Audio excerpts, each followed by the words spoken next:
봉독하겠습니다. 사도행전 1장 12절에서 14절입니다. 제자들이 감나원이라 하는 산으로부터 예루살렘에 돌아오니 이 산은 예루살렘에게서 가까워 안식일에 가기 알맞은 길이라. 들어가 그들이 이와는 다락방으로 올라가니 베드로, 요한, 야고보, 안드레와 빌립, 도마와 바돌로메, 마테와 및 알페오의 아들 야고보, 셀루신 시몬, 야고보의 아들 유다가 다 거기 있어 여자들과 예수의 어머니 마리아와 예수의 아우들과 더불어 마을 같이하여 오로지 기도에 힘쓰더라. 아멘. 사도행전 강의 네 번째 시간입니다. 오늘은 사도행전 1장 12절부터 14절의 말씀을 가지고 기도라는 제목으로 함께 나누기를 원합니다. 부제목은 더불어 마음을 같이하여 오로지입니다. 요즘은 기도가 절박한 시절입니다. 오늘 찬양의 마지막 곡도 기도에 관련된 곡을 불렀는데요. 자고 일어나면 코로나19로 19에 대한 기록이 자고 일어나면 갱신되고 경신되고 그런 상황 가운데 있죠. 우리가 살고 있는 이 DFW, 달라스 포르트워스 이 지역이 4개 카운티로 되어져 있는데요. 이 카운티의 확진자 숫자가 무려 13,564명입니다.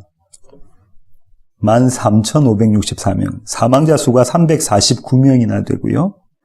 같은 시각에 한국이 11,050명이고 사망자 숫자가 262명입니다. 이 좁은 달라스 포르트워스라는 지역이 한국에 있는 확진자 숫자보다도 더 많죠. 1000명당 200명에서 300명 정도, 1000명당 2명에서 3명 정도가 된다고 합니다. 그러니까 인구 1000명당 2명에서 3명이, 2명에서 3명인데 한국처럼 적극적으로 검사하지 않는 상황이고, 그런 걸로 봐서 어떤 의학자들은 이렇게 이야기했죠. 보건의학자인데요. 10배는 더 많을 것이다. 그 얘기는요, 100명당 2~3명은 확진자일 것이다. 감염을 할 수 있는 자일 것이다라는 겁니다. 그런데 게다가 더 문제가 심각한 거는 경각심도 그렇게 높지 않습니다. 마치 살얼음판을 걷는 듯한 그런 하루하루를 보내고 있는 게 저와 여러분의 현실입니다.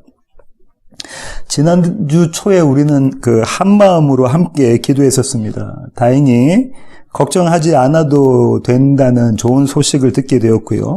그래서 참 감사합니다. 함께 기도해 주신 교회 가족 여러분께 감사를 드리고요. 이 일을 계기로 해서 제가 기도에 대해서 다시 한번 생각해 보게 되었습니다. 오늘 나눌 설교의 그 내용은 이 기도, 과연 기도란 것은 어떤 것인가에 대한 것입니다. 오늘 강호찬 집사님이 읽으셨던 이 본문과 다음 시간에 할 이 본문은 크게는 원래 한 단락인데요. 오늘 본문은 12절부터 14절. 이 본문은 예루살렘에 모여서 기도하는 무리들에 대한 이야기를 하고 있고요. 15절부터 26절은 가룟 유다가 예수님을 배신했잖아요. 그리고 죽었잖아요. 자살했습니다. 그 가룟 유다를 대신할 12번째 사도를 세우는 것. 그 사건, 그 에피소드가 다음 시간에 나눌 이야기입니다. 오늘 이 본문은 이렇게 일반적으로 해석이 되어지는데요. 신학자들은 이렇게 해석합니다. 기도의 자세에 대해서 이야기해 주는 것이다. 기도의 자세. 한마음으로 끈질기게 기도하라라는 겁니다. 끈질기게 기도해라. 그래서 목회자들은 이렇게 말하기도 하죠. 응답될 때까지 멈추지 말고 기도해라. 응답될 때까지 멈추지 말고 기도하고 보좌를 흔들 수 있도록 혼신의 힘을 다해서 기도해라. 그렇게 이런 해석들은요, 교회에서 이렇게 적용합니다. 이렇게 기도하면 믿음 있는 성도, 믿음 있는 신자, 믿음 있는 직분자처럼 되어져서 성도들에게 이런 기도하도록 촉구하게 되죠. 과연 그런가? 성경이 말하는 기도가 이런 의미인가? 오늘은 거기에 대해서 살펴보도록 하겠습니다. 먼저 기도라는 것을 살펴보려면요, 기도하는 사람이 있어야 되잖아요. 기도자가 있어야 됩니다. 기도자가 세 그룹으로 지금 나와져 있는데요. 13절 보시면요. 들어가 그들이 유하는 다락방으로 올라가니 베드로, 요한, 야고보의 안드레와 빌립부터 쭉 시작해서 11제자, 예수님의 11제자, 다시 말하면 11 사도들이 나오고요. 그 다음 14절부터 보면 14절 상반절 보실까요?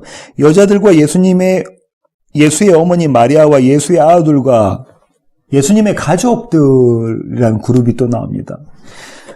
다음 시간에 할 15절 상반절 보시면요. 모인 무리의 수가 약 120명이나 되더라. 다시 말하면 이들 외에 예수님의 제자들, 사도들과 예수님의 가족들, 육신적인 가족들 외에도 더 많은 사람들이 그 자리에 모여 있더라. 몇 명이나 모였다고 하죠? 120명. 이 120명에 대해서 신학자들은 이렇게 해석하는데요. 첫 번째 해석은 이런 겁니다. 자체 공회를 가질 수 있는 최소한의 인원이 120명이라고 해요. 유대인 남자 120명이 모이면 자체 공회를 가질 수 있다고 합니다. 다시 말하면 공동체로 모일 수 있다는 거예요. 이제는 새로운 공동체다 할 수 있는 숫자가 120명이라는 겁니다. 어떤 공동체죠? 교회라는 공동체로 모일 수 있는 거죠. 또 이 120명이라는 숫자는 12 곱하기 10이라고 지난 시간에 말씀을 드렸고요. 그렇게 해서 120이 나왔습니다. 그러면 교회를 상징하는 것이라고 말씀드렸죠.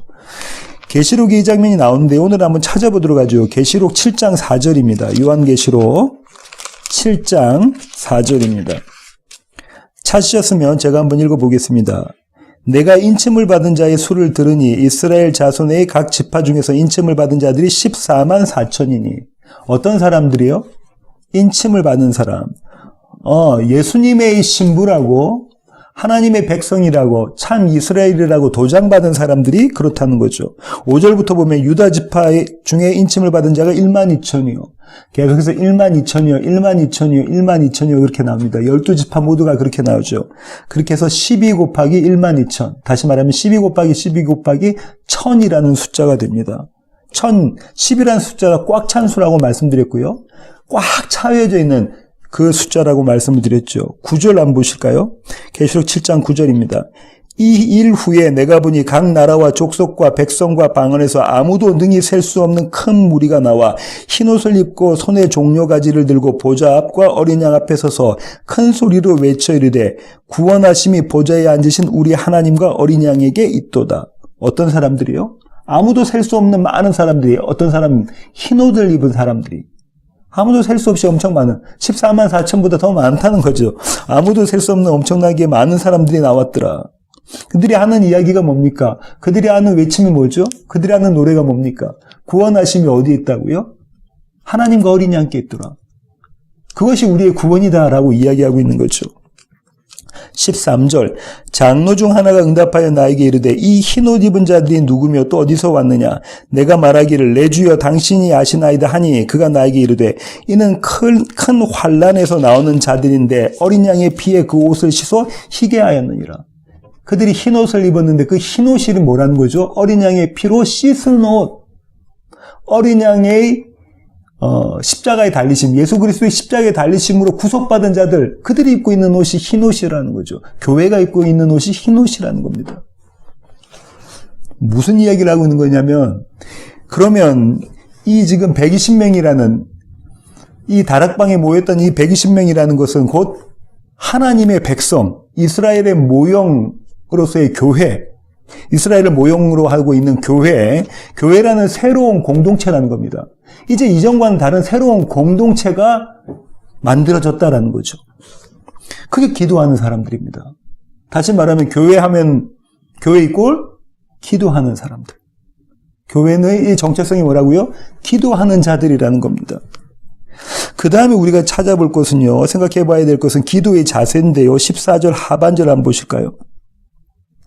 14절, 사도행전 1장 14절 하반절입니다. 더불어 마음을 같이하여 오로지 기도에 힘쓰더라. 더불어 마음을 같이하여 오로지 기도에 힘쓰니라. 더불어 마음 같이해서 오로지 힘쓰니라.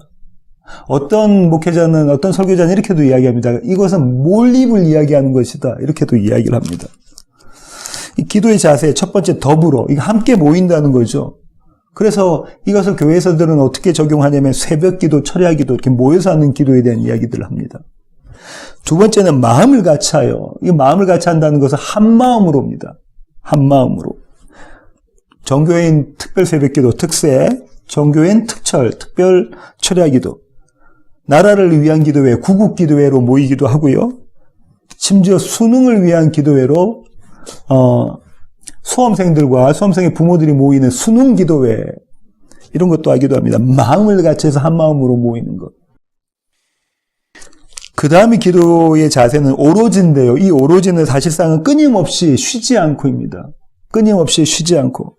어떤 기도들 우리 많이 보셨냐면 24시간, 24시간 릴레이 기도, 또 응답받는 기도, 이런 거죠. 응답받을 때까지 기도해라. 끊임없이 쉬지 않고 끈질기게 기도해라라는 거죠. 마치 인디안의 기우제처럼.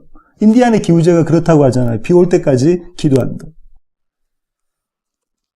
마지막 소개된 자세는, 기도의 자세는요, 힘쓰니라입니다. 이 힘쓰니라는 전심을 다한다는 겁니다. 전심을 다해. 교회에서는 이렇게 하지 않습니까? 주여 삼창한 후에 힘을 다해서 통성으로 기도하십시오. 보좌를 흔드는 기도하십시오. 땀을 흘리면서 기도하십시오. 기도는 노동입니다. 이렇게도 이야기하기도 하죠. 제 말씀에 오해를 안 하셨으면 좋겠는데요. 이런 프로그램들이 전부 다 나쁘다라는 것이 아닙니다. 기도해야죠. 모여서 기도해야 되고요. 쉬지 않고 기도해야 되고요. 한 마음으로 기도해야 되고요. 힘을 다해서 기도해야 되는 것이 맞습니다. 문제는 프로그램이 아니라 기도의 목적과 그 기도의 내용과 그 기도를 하는 자세에 달려 있는 겁니다. 먼저 기도의 목적을 한번 확인해 보겠습니다. 제가 이렇게 질문을 한번 드려볼게요. 기도는 나의 뜻을 위한 것입니까? 나의 뜻을 이루기 위한 것입니까? 기도는 그런 건가요? 두 번째 질문은요. 기도는 하나님이 일하심을 유발하기 위한 것입니까?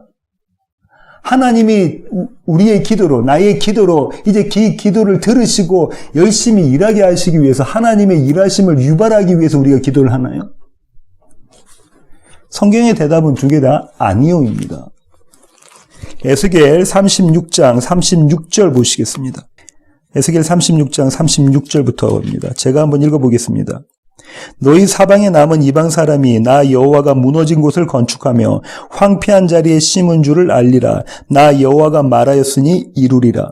주 여호와께서 이같이 말씀하셨느니라. 그래도 이스라엘 족속이 이같이 자기들에게 이루어주기를 내게 구하여야 할지라. 뭐라고요? 기도해라. 하지만 그 기도해라 앞에 뭐라고 되어 있냐면 하나님께서 말씀하셨던 모든 약속을 하나님께서 반드시 이루시겠다. 그 얘기는 우리가 기도 하나 안 하나 하나님께서는 이루신다는 얘기입니다. 그 약속이 뭐냐면요. 22절부터 보실까요? 같은 에스겔 36장 22절.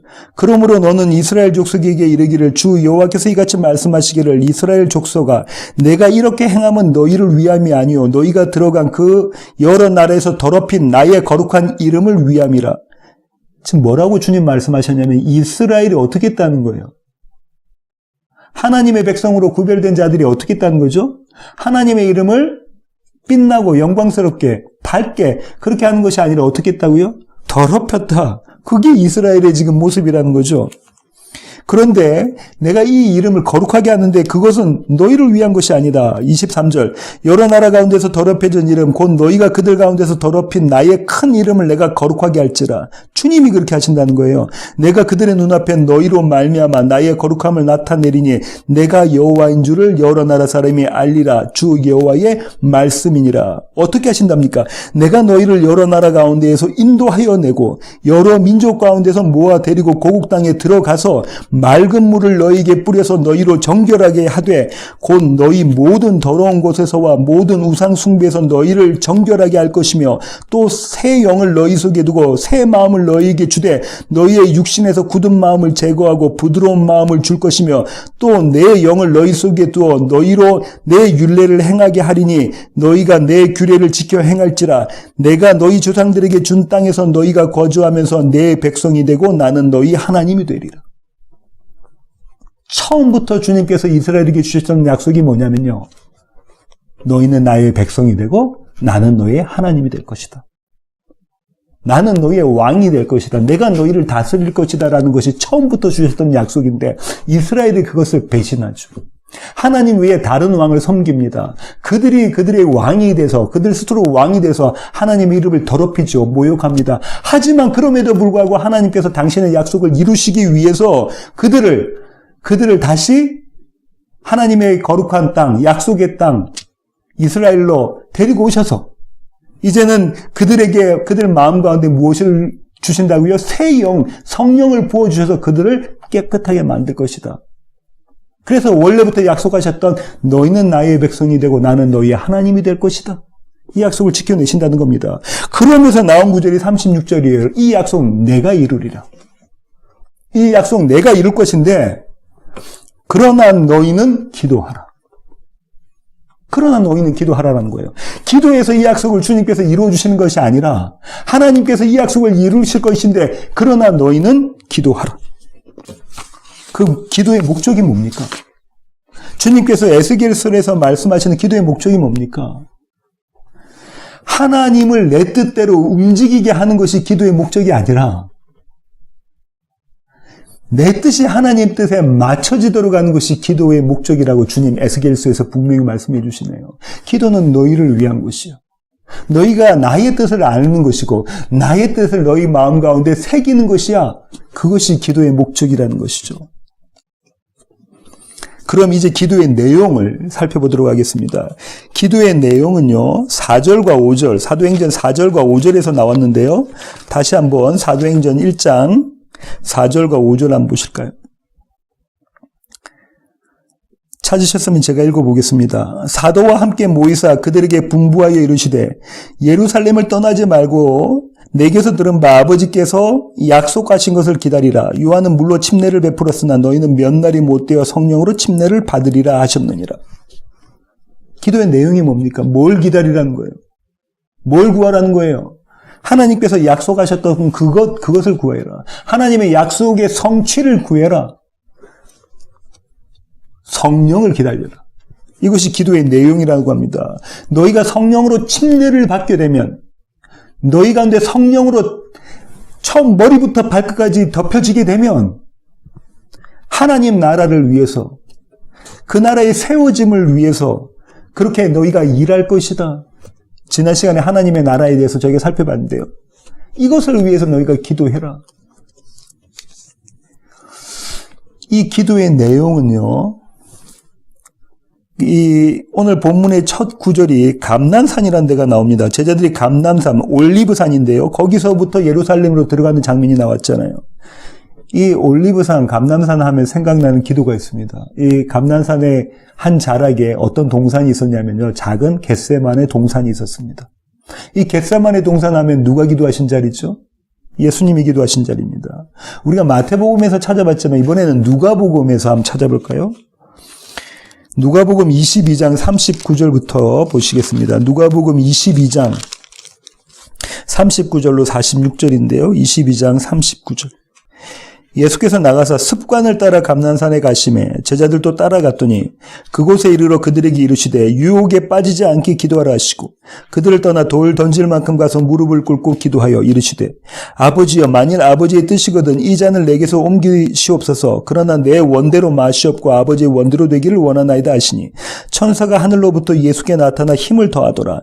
예수께서 힘쓰고 애써 더욱 간절히 기도하시니 땀이 땅에 떨어지는 핏방울같이 되더라. 기도 후에 일어나 제자들에게 가서 슬픔으로 인하여 잠든 것을 보시고 이르시되 어찌하여 자느냐 시험에 들지 않게 일어나 기도하라 하시니라. 예수님께서 기도하셨던 그 기도의 내용이 뭡니까? 하나님 뜻, 그것이 기도의 내용이죠. 내 뜻대로 마시고 아버지 뜻대로 없어서. 아버지 할만하시거든 이 잔을 제게서 옮겨주시는데 제 뜻대로 마시고 아버지 뜻대로 해주십시오. 누가복음은 한 구절만 나왔는데 마태복음과 마가복음은 이게 두 구절에 대해서 주님 두 번 말씀하시고 결국은 세 번이나 이 기도를 하셨다고 그렇게 기록하고 있죠. 주님이 기도하시는 겁니다. 아버지, 제가 주인이 아니라 아버지가 제 삶의 주인이십니다. 아버지의 나라는 제가 주인이 아니라 아버지가 제 하나님의 나라의 아버지의 나라의 주인이십니다. 아버지가 왕이십니다. 이 기도를 지금 하고 계시는 거죠. 이것이 기도의 내용이라는 겁니다. 하나님의 뜻대로 구하는 기도. 이 기도에 대해서 예수님의 사랑하시는 제자인 요한이 이야기하고 있는데요. 요한 1서 5장 14절 보시겠습니다. 요한 1서 14절 15절 제가 한번 읽어보겠습니다.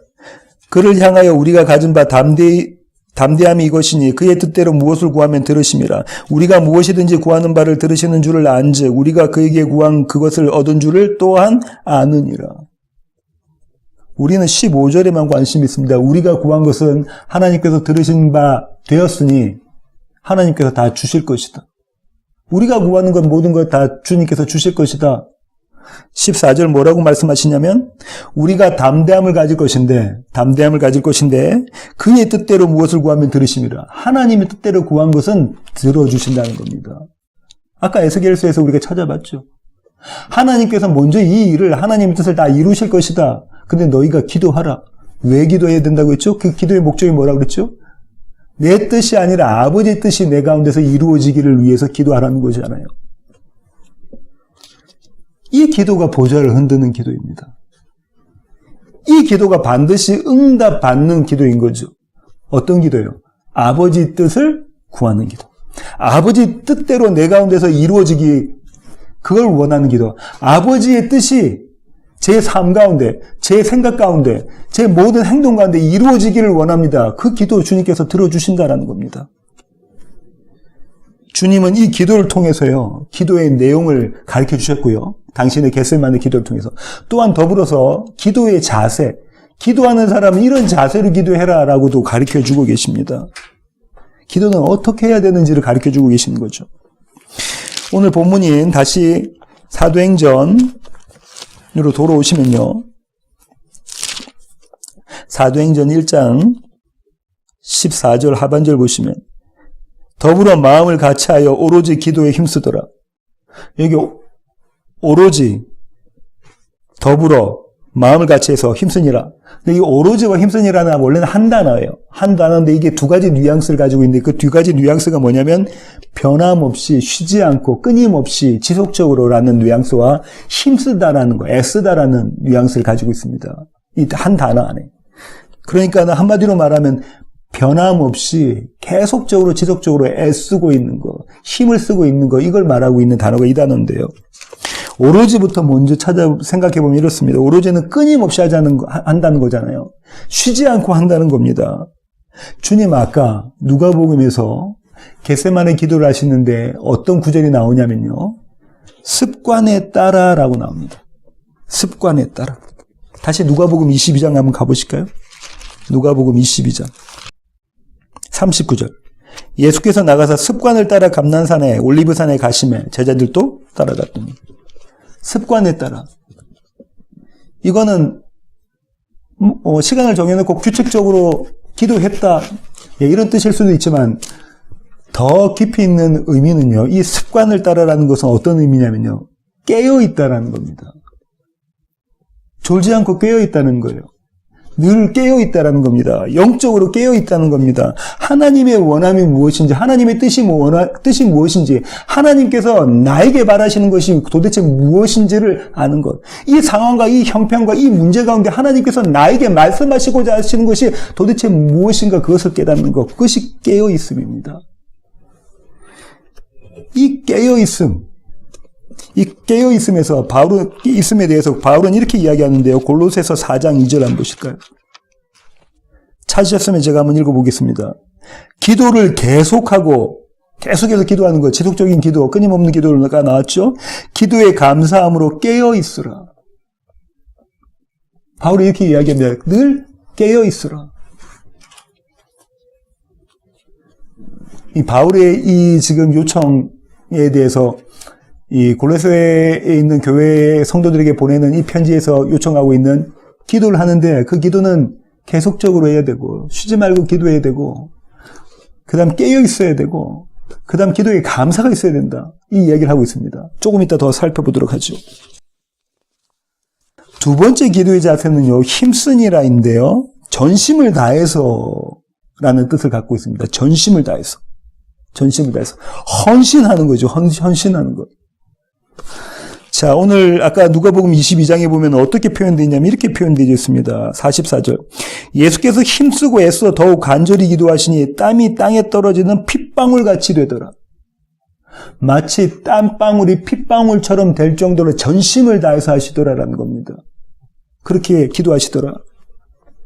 이 전심을 다하라는 것은 용을 쓰고 기도해라. 기도는 노동이다. 이런 의미이기보다는요, 이 전심을 다하는 것은 이 단어 뜻 가운데 아까 말씀드린 것처럼 헌신의 뜻이 있다고 했죠. 헌신을 가장 잘 설명해 주고 있는 구절이 출애굽기 32장에 나옵니다. 출애굽기 32장 29절. 출애굽기 32장 29절입니다. 저와 여러분이 알고 원래부터 알고 있었던 그런 헌신의 개념이 아닙니다. 찾으셨으면 제가 한번 읽어보겠습니다. 모세가 이르되 각 사람이 자기의 아들과 자기의 형제를 쳤으니 오늘 여호와께 헌신하게 되었느니라. 그가 오늘 너희에게 복을 내리시리라. 지금 모세가 누구에게 이야기하고 있냐면 레위 지파 사람들에게 이야기하고 있습니다. 왜요? 하나님의 백성들이 하나님 앞에서 우상을 섬기고 그 우상을 여호와라고 이야기하고 있는 황금송아지를 섬기고 있는 그 장면, 그 앞에서 즐겁게 노래하고 춤추며 그러고 있는 그 모습을 보고 모세가 명령을 하죠. 하나님 편에 서 있는 자들은 나와라. 그러니까 레위 지파 사람들이 다 나옵니다. 구별된 자들이 다 나오죠. 그렇게 해서 어떻게 하죠? 그들을 자기의 옆구리에 있는 그 칼로 자기의 형제와 자기의 부모와 이웃, 자기 친구들을, 자기의 자식까지 다 찔러 죽이게 됩니다. 이게 무슨 이야기하느냐면 그들을 죽였더라는 겁니다. 나를 죽였더라는 거죠. 나를 죽였더라. 그게 뭐라고요? 헌신이라는 겁니다. 헌신은요, 나를 죽이는 겁니다. 헌신은 나를 죽이는 거예요. 그런데 우리는 무언가 열심히 일을 하고 남을 충성 봉사해서 섬기고 그러면 그게 헌신인 줄 아는데 그 가운데서 나를 죽임이 없으면, 나의 죽음이 없이 그렇게 하는 것은 그건 헌신이 아니라는 거죠. 나의 죽음으로 이루어지는 것, 그것이 헌신이라는 것입니다.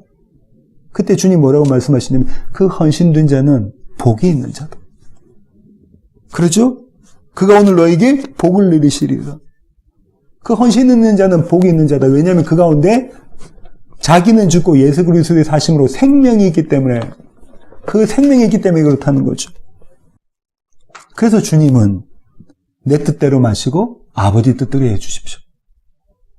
나의 원함은 이것인데 그 나의 원함이 아니라 아버지의 원함대로 되기를 원합니다. 이것이 헌신입니다. 나는 죽고 아버지가 사시는 것.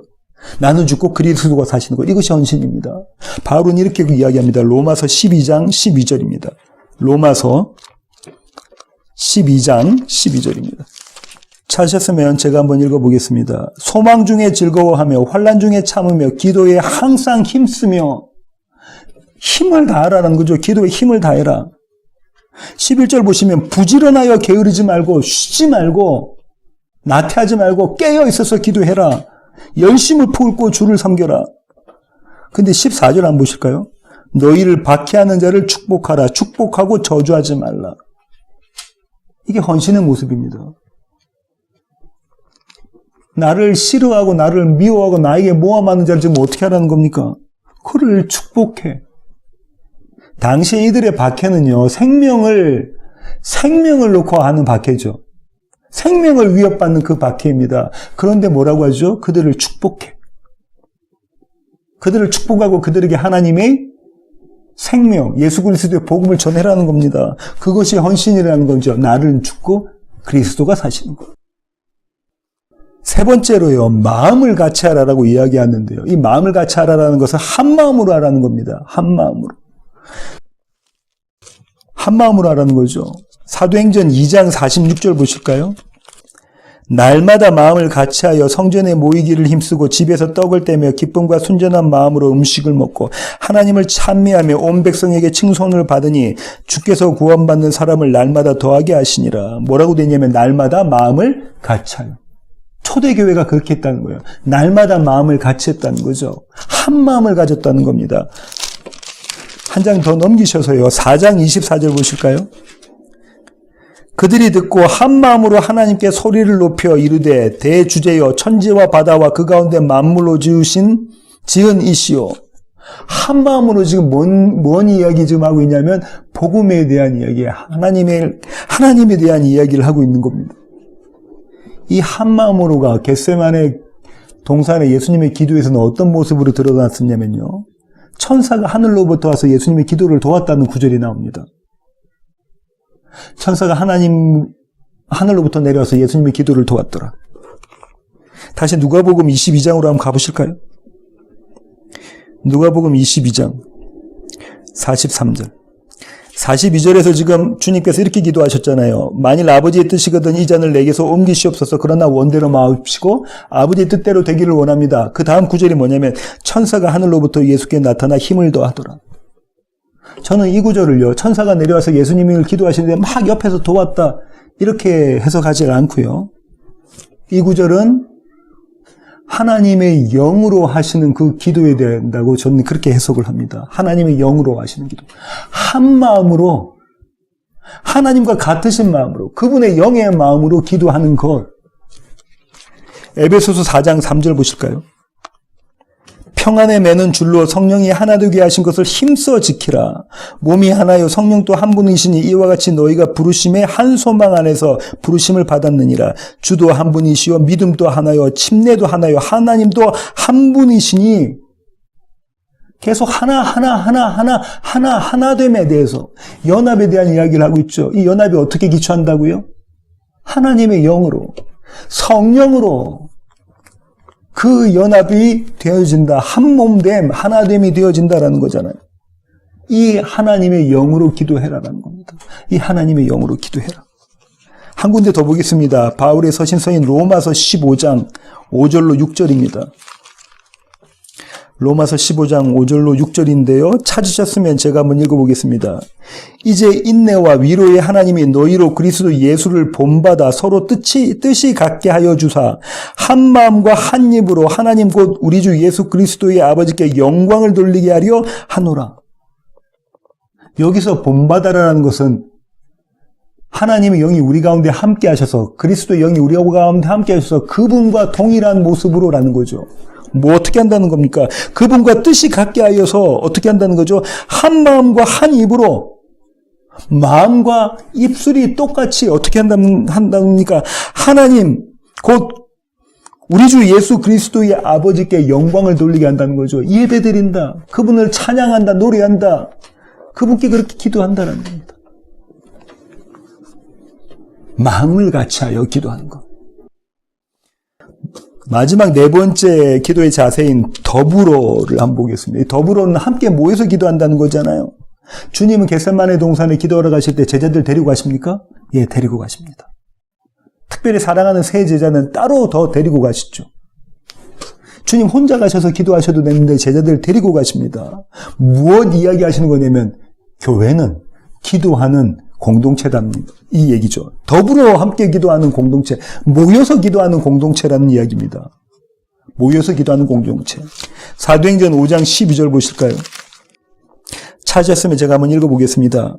사도들의 손을 통하여 민간의 표적과 기사가 많이 일어나며 믿는 사람들이 다 마음을 같이하여 솔로몬의 행각에 모이고, 솔로몬의 행각이 예수님께서 말씀을 선포하셨던, 말씀을 가르치셨던 그 자리인데요. 성전 안에. 지금 어떻게 되냐면 그들 가운데 성령이 함께 하시니까 그들이 마음을 같이 해서 어떻게 했다고요? 모이더라는 겁니다. 모여서 기도하고 모여서 말씀을 나누고 모여서 복음을 선포하더라. 마음을 같이 한 결과는 모이게 되어져 있습니다. 한 마음을 갖게 된 결과는 모이게 되어져 있는 거죠. 이것이 기도의 자세입니다. 지금 저희가 기도의 목적, 그 다음 기도의 자세에 대해서 지금 살펴보았습니다. 구약 성경에요. 이 겟세마네 동산의 예수님의 기도의 모형이 그대로 나타나 있는데요. 다니엘의 기도에 그렇습니다. 다니엘 6장 10절 보실까요? 다니엘서 6장 10절입니다. 찾으셨으면 제가 한번 읽어보겠습니다. 다니엘이 이 조서에 왕의 도장에 찍힌 것을 알고도 자기 집에 돌아가서는 윗방에 올라가 예루살렘으로 향한 창문을 열고 전에 하던 대로 하루 3번씩 무릎을 꿇고 기도하며 그의 하나님께 감사하였더라. 왕의 도장에 찍힌 것을 알고도. 이게 뭐죠? 왕이 어디에다 도장을 찍었습니까? 왕이 어디다 도장을 찍었죠? 어디에 도장을 찍었습니까?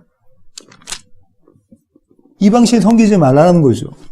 이방신 섬기지 말라는데 왕의 총애를 받고 있는 이 다니엘이 어떻게 하죠? 그 사실을 알고도. 이게 헌신입니다. 이게 오늘 예수님의 제자들과 예수님의 육신의 가족들과 그 외에 모든 초대교회의 120명의 성도들이 함께 기도했던 힘쓰니라 헌신의 기도입니다. 열심히 하려고 하는 기도가 이겁니다. 뭐라고요? 왕의 도장이 찍힌 것을 알고도. 아버지, 이 잔이 옮기울 수만 있으면 옮겨지기를 원하지만 제 뜻대로 마시고 아버지 뜻대로 되기를 원합니다. 지금 다니엘이 이 기도하고 있는 겁니다. 죽음을 앞둔 자기의 죽음, 나의 죽음, 그걸 위해서 지금 기도하고 있는 거죠. 그 다음에요, 같은 다니엘서 6장 10절에 보시면 예루살렘으로 향한 창문을 열고 라고 있습니다. 예루살렘을 향한 창문을 열고. 전 이것을 마음을 같이하여 라고 생각합니다. 한 마음으로 한 소망으로 라고 생각하죠. 성령으로 드리는 기도라고 생각합니다. 성령으로. 예루살렘을 향했다. 예루살렘에 무엇을 향했을까요? 예루살렘이 하나님의 집, 성전, 하나님이 계신 그곳, 그곳을 향했다라는 거죠. 그분의 영으로 드리는 기도라는 이야기를 하고 있습니다. 세 번째로는요, 하루 3번씩 무릎을 꿇고 기도했답니다. 당시 유대인들은 하루 3번씩 기도합니다. 지금 또 유대인들은 하루 3번씩 기도하고요. 무슬림들도 하루 3번씩 기도하죠. 저는 이 하루 3번씩의 기도가 그저 습관이라고 생각하지 않고요. 오로지 끊임없이 기도하는 것. 다시 말하면 깨어서 기도하는 것. 늘 깨어 있는 것. 지금 이 상황과 이 형편과 이 사정이 하나님께서 나에게 무엇을 바라시는 것을 깨닫는 것. 그렇게 깨어 있는 것. 그 기도 드리고 있더라. 누가요? 다니엘이. 그 다음에요. 오늘 다니엘서 6장 10절에 보면 전에 하던 대로. 이것도 습관인가요? 저는 이걸 이렇게 생각합니다. 전에 하던 대로 이 가운데서 어떤 암시가 되어져 있냐면요. 더불어 함께 기도하는 모습이 들어있다고 생각합니다. 왜냐하면 이스라엘은 기도하는 공동체였거든요. 그들이 그렇게 기도했던 대로, 그들이 모여서 그렇게 하나님 앞에 기도했던 그대로 그렇게 기도했다는 겁니다. 이 모습이 어디서 드러나냐면요. 이 다니엘의 세 친구의 모습에서 드러납니다. 다니엘서 3장 1절 가보실까요? 몇 장 넘기셔서 다니엘서 3장 1절입니다. 느부갓네살 왕이 금으로 신상을 만들어서 5절 하반절 보시겠습니다. 엎드려 느부갓네살 왕이 세운 금신상에 절하라. 누구든지 엎드려 절하지 아니하는 자는 즉시 맹렬히 타는 모든 풀무불에 던져 넣으리라. 신상을 만듭니다. 엄청난 크기의 신상을 만들어서 그 신상에 엎드려 절해라. 누구든지 그 신상에 절하지 않으면 어떻게 된다고요? 불타는 풀무불에 던져 넣겠다. 그렇게 죽이겠다. 7절. 모든 백성과 나라들과 각 언어를 말하는 자들이 나팔과 피리와 수금과 사명금과 양금과 및 모든 악기 소리를 듣자 곧 느부갓네살 왕이 세운 금신상에게 엎드려 절하니라. 단 한 명도 예외 없이 모든 세상이 다 그 신상 앞에 절하니라. 세상 앞에 절하니라. 11절. 누구든지 엎드려 절하지 아니하는 자는 맹렬히 타는 풀무불 가운데 던져 넣음을 당하리라 하지 아니하셨습니까? 왕이여 그러지 않으셨습니까? 그런데 말입니다. 12절. 이제 몇 유다 사람 사드락과 메삭과 아벳느고는 왕이 세워 바벨론 지방을 다스리게 하신 자들이거늘 왕이여 이 사람들이 왕을 높이지 아니하며 왕의 신들을 섬기지 아니하며 왕이 세우신 금신상에게 절하지 아니하나이다. 그 소식을 들은 느부갓네살이 화가 나죠. 성이 나서 그 세 친구들을 데리고 옵니다. 사드락, 메삭, 아벳느고를 데리고 와서 어떻게 하죠? 너희가 그렇게 했다는 얘기를 들었는데 내가 한 번은 더 기회 줄게. 한 번 더 기회 주는데 그 나팔 소리와 이 모든 꾀까리 소리 모든 것들이 다 나면 이 신상 앞에서 너희가 절해라. 그럼 내가 너에게 목숨을 살려주겠다. 이렇게 제안을 하죠. 한 번 더 기회를 줍니다. 15절 맨 마지막 하반절 보실까요? 능히 너희를 내 손에서 건져낼 신이 누구겠느냐?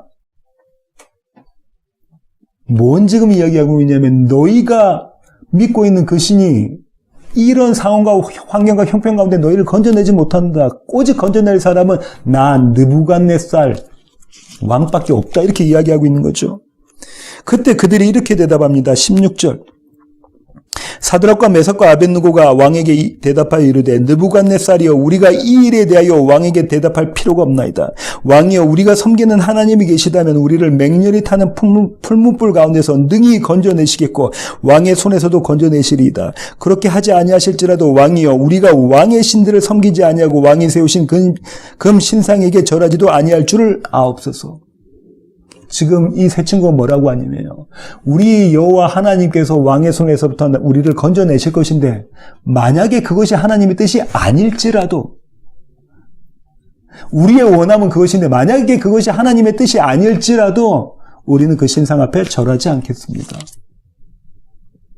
하나님의 목적, 하나님의 뜻하심으로 나의 원함이 무너지는 자리인 거죠. 그리고 또 어떻게 기도합니까? 오늘 조금 전에 살폈던 기도의 4가지 자세가 여기에 다 담겨져 있죠. 이렇게 공동체가 함께 기도한다는 겁니다. 이런 자들이 참 하나님의 이스라엘의 남은 자들이라는 거죠. 교회의 모습, 기도하는 교회의 모습이라는 거죠. 다시 다니엘의 기도로 돌아오면요. 다니엘이 뭐라고 하냐면 그러고 난 다음에 그의 하나님께 감사하도록. 왕의 도장이 찍힌 것을 알고도 예루살렘을 향해서 창문을 열고 그 앞에서 그가 늘 하던 대로 3번 하나님 앞에 절을 하며 전에 하던 그대로 그렇게 절을 하며 어떻게 했다고요? 하나님께 감사하더라. 이 하나님께 감사하더라가 기도의 결과입니다. 하나님께 감사하더라가 기도의 결과예요. 감사가. 왜 감사하죠? 하나님이 이제 하나님의 뜻을 이루실 것에 대한 감사입니다. 아니 이미 이루신 것에 대한 감사입니다. 이미 응답된 것에 대한 감사입니다. 하나님의 뜻이 내 뜻이 아니라 하나님 뜻이 내 가운데 세워지네요. 이전까지는 제 뜻을 세우려고 그렇게 간절히 기도했는데 이제 하나님 뜻이 제 가운데 세워지네요. 하나님의 나라가 제 가운데 임하네요. 그렇게 건축되어지고 있네요. 그걸 본 거죠. 그런 자 가운데서 나오는 기도의 결과가 뭐라고요? 감사입니다. 감사.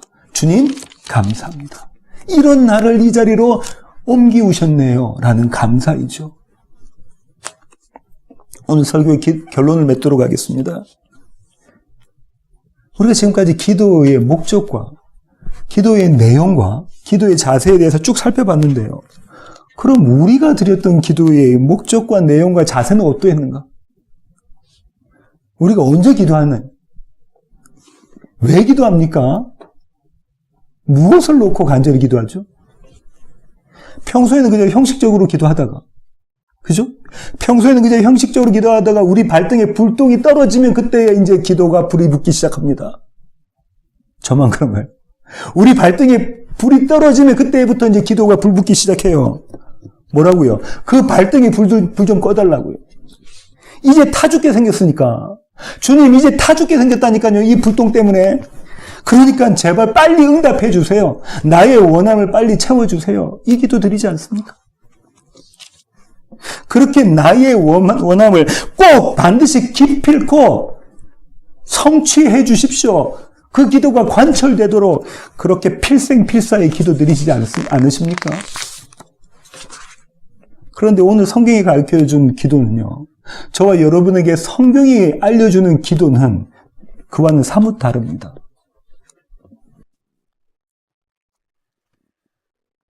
오늘 다시 본문인 사도행전 1장 14절 하반절 한번 보시겠습니다. 사도행전 1장 14절 하반절. 더불어 마음을 같이하여 오로지 기도에 힘쓰더라.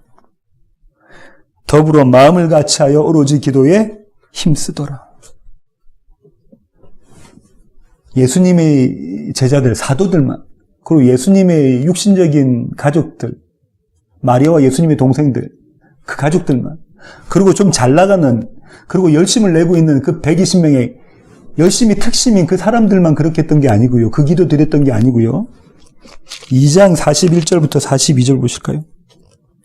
그들을 통해 복음을 전하는 자들, 복음을 받은 자들, 예수 그리스도를 만난 자들은 어떻게 기도하냐면요. 2장 41절부터 42절.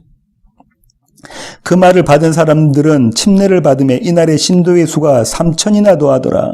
그들이 사도의 가르침을 받아 서로 교제하고 떡을 떼며 오로지 기도하기를 힘쓰니라. 뭐라고요? 한 마음으로 오로지 기도하기로 힘쓰더라. 그 다락방에서, 예루살렘의 다락방에서 기도했던 그 모습 그대로 그들이 똑같이 그렇게 기도하더라. 이것이 교회의 정체성이다. 기도하는 자의 모습이다라. 이렇게 지금 가르쳐주고 있습니다. 누가는요, 이 기도하는 교회, 이 정체성의 이 시작을, 이 기도의 시작을 이렇게 시작했잖아요. 12절 상반절입니다. 사도행전 1장 12절 상반절. 제자들이 감람원이라 하는 산으로부터 예루살렘에 돌아오니, 어디로부터요? 감람원이라 하는 그 동산, 그 산으로부터 어디로 돌아와요? 예루살렘에 돌아가니. 거기서 기도한 거죠. 감람원이 아까 말씀드렸습니다. 감람원의 한 자락에 그 동산에 뭐가 있어? 어떤 동산이 있었다고요? 겟세마네 동산에 있었. 그 겟세마네 동산에서 예루살렘으로 갔다는 것은 겟세마네 동산에서 골고다를 향했다는 겁니다. 누가 하셨나요? 예수 그리스도가 하셨던 것. 그 기도라는 거죠. 그 모습이 그대로 담겨져 있습니다. 제자들이 그리고 예수님과 함께 있었던 그 자들이 120명들이 그렇게 걸어가더라. 예루살렘으로 그렇게 골고다로 그렇게 십자가로 걸어가더라. 그게 기도의 모습이라는 거죠. 이렇게 예루살렘으로 걸어가는 그들의 길은요, 나는 죽고 그리스도가 사시는 그 길입니다. 나는 죽고 그리스도가 사시는 그 길. 함께 걸어가는 공동체가, 그 길을 함께 걸어가는 공동체가 교회입니다. 약한 사람 손을 잡고, 부족한 사람 채워가면서, 어깨 동무하면서 손을 잡으면서 그렇게 함께 걸어가는 기도의 공동체가 교회입니다. 그렇게 걸어가는 걸음의 첫 시작이 오늘 이 기도입니다. 이 기도로 하루하루를 살아가시는 세워지는 교회의 모든 공동체, 교회 가족 되기를 원합니다. 기도하시겠습니다. 주님, 그렇습니다. 하나님, 우리는 기도가 나의 원함으로 하나님을 움직일 수 있는 것, 그것이라고 생각했었습니다. 그래서 머리로는 알고 있지만 막상 어떤 상황과 형편과 사정이 되어지면 그 기도 드립니다. 하지만 오늘 말씀으로 주님 가르쳐 주십니다. 아버지 뜻대로 되기를 원합니다. 나의 원함이 아니라 아버지 뜻대로 되기를 원합니다. 그것이 기도의 내용이라고 주님 말씀해 주시네요. 그리고 그 기도를 위해서 나는 죽고 그리스도가 사시는 것, 그 기도를 위해서 함께 모여서 기도하는 것, 그것이 주님께서 우리에게 가르쳐 주신 기도라고 주님 오늘 말씀해 주시네요. 하나님, 우리 세워지는 교회 모든 공동체가 이런 기도 드리는 그런 공동체 될 수 있도록 주님 저희들을 붙잡아 주시옵소서. 이제는 우리 주 예수 그리스도의 귀하신 구원의 은혜와 하늘아버지의 크고 극진하신 사랑과 우리 안에 내주하셔서 날마다 쉬지 않고 열심을 내어서 함께 기도하게 만들어 가시는 성령님의 충만하심이 이제 주님 앞에 머리 숙인 세워지는 교회의 모든 지체들 머리 위에 이제로부터 영원토록 함께 하시기를 예수 그리스도의 귀하신 이름으로 간절히 축원하옵나이다. 아멘.